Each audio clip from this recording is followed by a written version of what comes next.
Año 1992. La caída del campo socialista inspiraba la tesis sobre el fin de la historia. And even now, months after the failed coup that doomed a failed system, I'm not sure we've absorbed the full impact, the full import of what happened. But communism died this year. By the grace of God, America won the Cold War. Justamente ese año se graduó de Artes Plásticas Tania Bruguera. Era poco conocida en el panorama artístico cubano de los 90. Su desarrollo estuvo asociado a la idea de defender primero la condición artística de su obra. Sus performances, con un discurso crítico, le granjearon desde los 90 la atención de la sección de intereses de los Estados Unidos en Cuba. Bruguera fue seleccionada para una beca en el Instituto de Arte de Chicago en 1999. Bueno, a Tania Bruguera la conocí en el año 1999 en Chicago precisamente. Habíamos sido invitados por el Chicago Cultural Center y ella también había sido invitada por el Chicago Art Institute, que es una institución cultural muy importante en Chicago.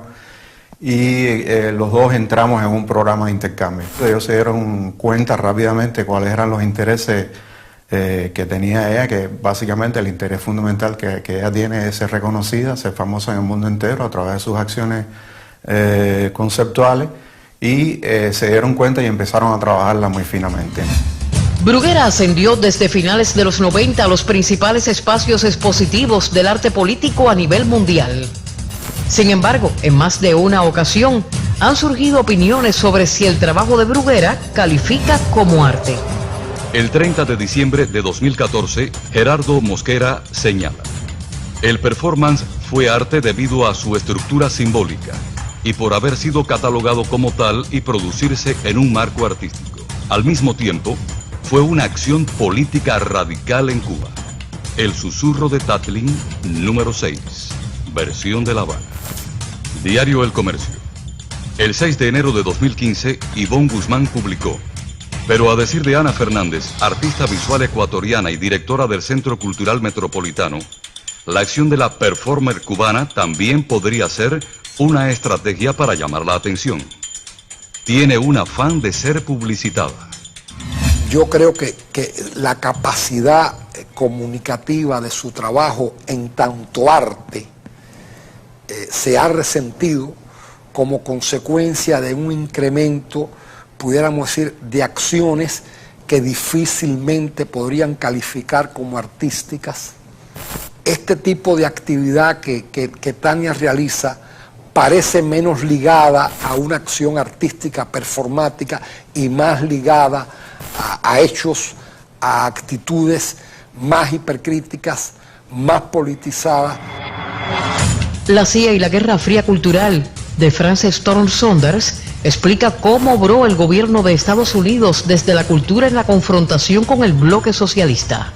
Yo diría que hay una exacerbación de la expresión artística para provocar en el campo político. El realismo socialista soviético creó un arsenal que Washington ha sabido emplear: el arte político, el vehículo, la construcción de figuras cuyo arte pudiera servir como agente de cambio frente a un poder, el socialista. Necesitan entonces fabricar esos líderes, necesitan formarlos, necesitan promoverlos, y para poder hacerlo han tenido que implementar planes, estrategias a largo, a mediano y corto plazo para poder contar con esos líderes en el país. Para eso se han implementado planes de becas, por ejemplo, de formación de líderes en el exterior, donde se han utilizado instituciones, ONG, universidades, planes de liderazgo que han estado acompañados además de un fuerte financiamiento de un grupo de organizaciones que sirven de fachada a la CIA. Hay muchas vías de financiamiento y es una ingenuidad pensar que la Agencia Central de Inteligencia, la CIA o cualquier otra agencia norteamericana va a entregar un cheque al portador. Ni siquiera lo hace el Departamento de Estado. Hay muchas maneras hoy de desmascarar los financiamientos, a través de instituciones privadas, a través de fundaciones, a través de sistemas de crowdfunding, a través de privados que entregan determinada cantidad de montos. El arte político parece ser un producto de laboratorio que busca generar emociones polarizadas y alto impacto psicológico. Ellos necesitaban sobre todo cambiar la manera de pensar de los cubanos. Necesitaban construir en Cuba una masa crítica de personas que no creyeran en la revolución. Y nada más valioso que el arte, nada más valioso que la cultura, para poder cambiar los valores.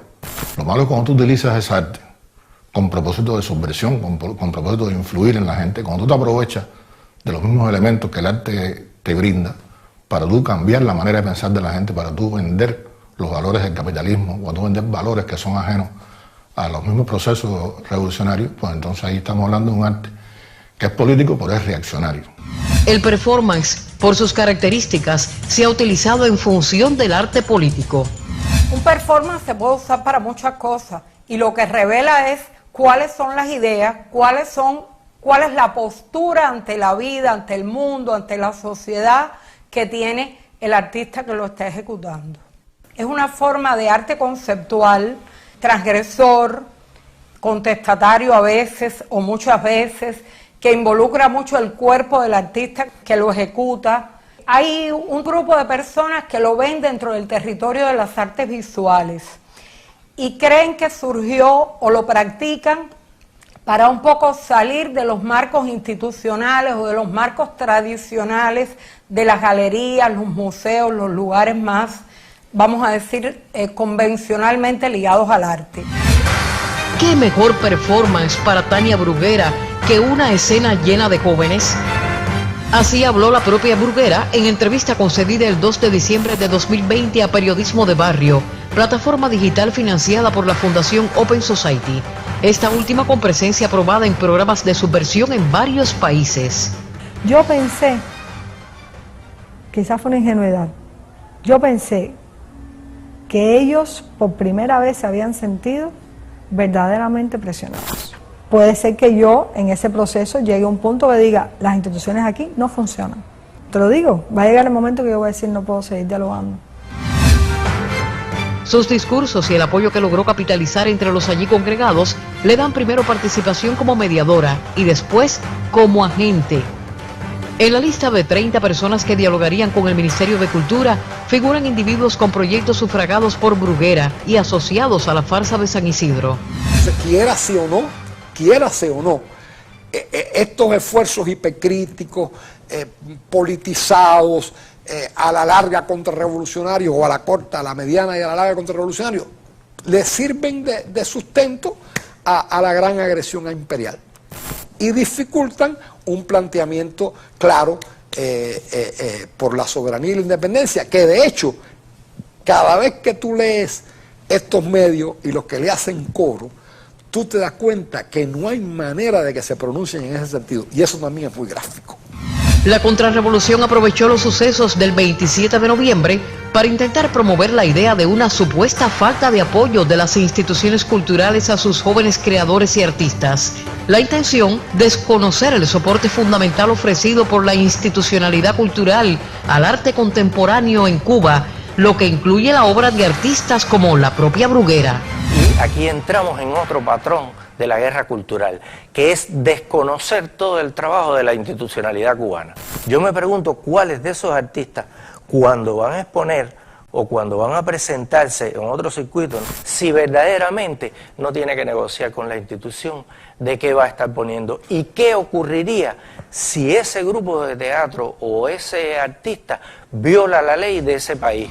Debates como los del 5 de diciembre de 2020 dieron continuidad a los diálogos iniciados el 27 de noviembre bajo la premisa de no poner en juego la obra cultural de la revolución. En primer lugar, es positivo que se haya recurrido a la institución para ese diálogo. Yo quiero primero recalcar en lo positivo. Significa que hay un interlocutor válido, que cualquier joven de esos que estaba ahí fuera del Ministerio de Cultura entendía que si en algún lugar se podía obtener un diálogo, se podía empezar a hablar sobre estos asuntos, era en el Ministerio de Cultura. Todos los que tratamos de ser parte del mundo artístico sabemos lo crítico que es muchas veces el cine, que es muchas veces las artes plásticas, muchas veces el teatro, y no pasa nada. O sea, tampoco nos dejemos arrastrar en esa imagen falseada de que la institución no sabe dialogar con el pensamiento crítico. Sí dialoga y sí lo apoya. Yo creo que el problema es que se nos mezcló una cosa con la otra. Y en una coyuntura verdaderamente siniestra, perversa. Como dice Fernando, como dijo Arpidio, Trump está terminando su mandato y la gusanera, el núcleo duro fascista de Miami, con todas sus ramificaciones, no quieren que la política hacia Cuba cambie. Revolución no es gobierno, no es una institución estatal. Una institución estatal se puede equivocar, la revolución no puede equivocarse.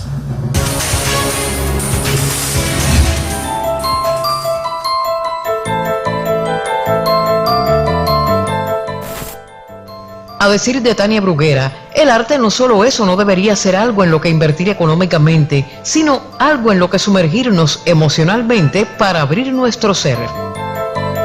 Sin embargo, Bruguera no ha dudado en vender hasta el performance El Susurro de Tatlin número 6. Lo que en su momento fue presentado como una obra de arte cívico, terminó reducido a una mercancía comprada por el Museo Guggenheim de Nueva York. Si sé que de pronto voy a tener la atención internacional sobre mi persona, pues entonces, bueno, a lo mejor me nombro el rey de los poetas o el gran censurado, depende qué es lo que más me convenga para llamar la atención en el escenario donde me van a promocionar. Porque hay un acto de promoción. Lo que pasa que no es un acto de promoción de arte, es un acto de promoción de injerencia política. Con toda intención, sus iniciativas aparecen en contextos políticos específicos y ahí está la esencia de su estrategia de promoción. ¿De qué trata la propuesta que quieres hacer? El llamado es para que los cubanos en todas partes del mundo, no importa dónde estén, salgan a esa plaza, salgan a la calle y se manifiesten. Ser esto explícito es salir a la calle y ganar ese terreno. Yo creo que va a ser bien difícil, no soy ingenua. Cada vez que se ha intentado salir a la calle en Cuba, no se da, vienen muy pocas personas. Su principal interés ya no parece ser la defensa de lo artístico en lo que hace, sino el hecho político en sí y para sí. Al unir la narrativa de la conceptualización con la narrativa de la guerra cultural, empiezas a disfrazar de arte acciones que son pura provocación.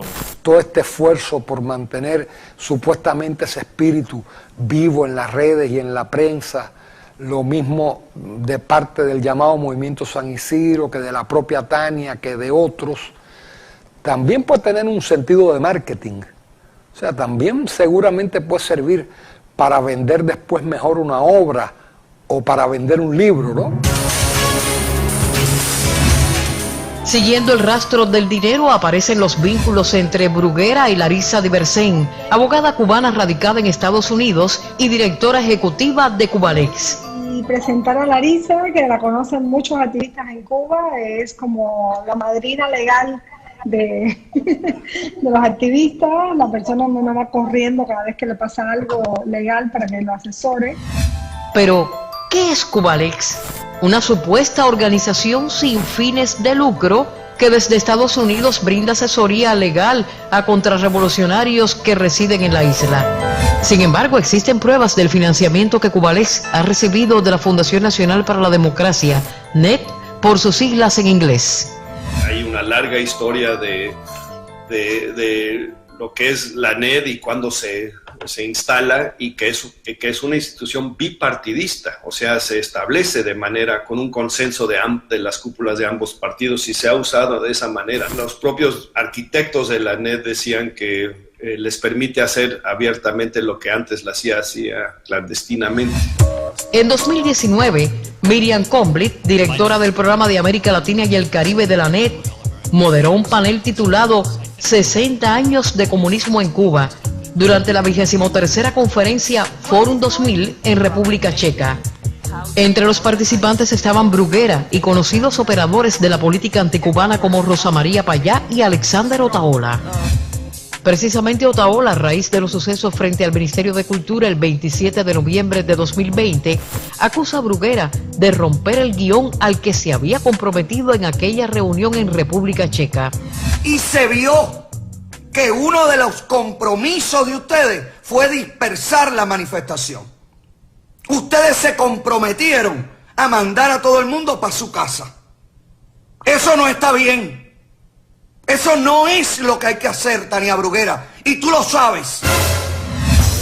Los vínculos de Bruguera incluyen a la contrarrevolucionaria Ana Olema, exalumna de Tania e ideóloga y financista de las acciones de profanación contra los bustos de José Martí. También a Luis Manuel Otero Alcántara, aliado en acciones con propósitos subversivos. Bruguera no ha dejado de gestar acciones de desobediencia civil en Cuba.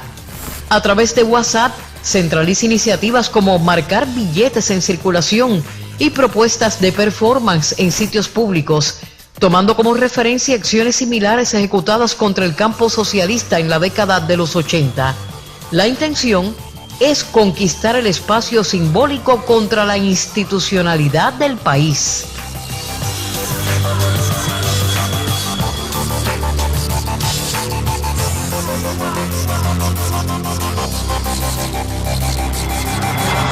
El objetivo final de la estrategia es derrotar en el terreno de las ideas mediante el deslumbramiento y la persuasión, la manipulación del inconsciente, la usurpación del imaginario colectivo y la recolonización de las utopías redentoras. Que las víctimas lleguen a comprender y compartir la lógica de sus verdugos.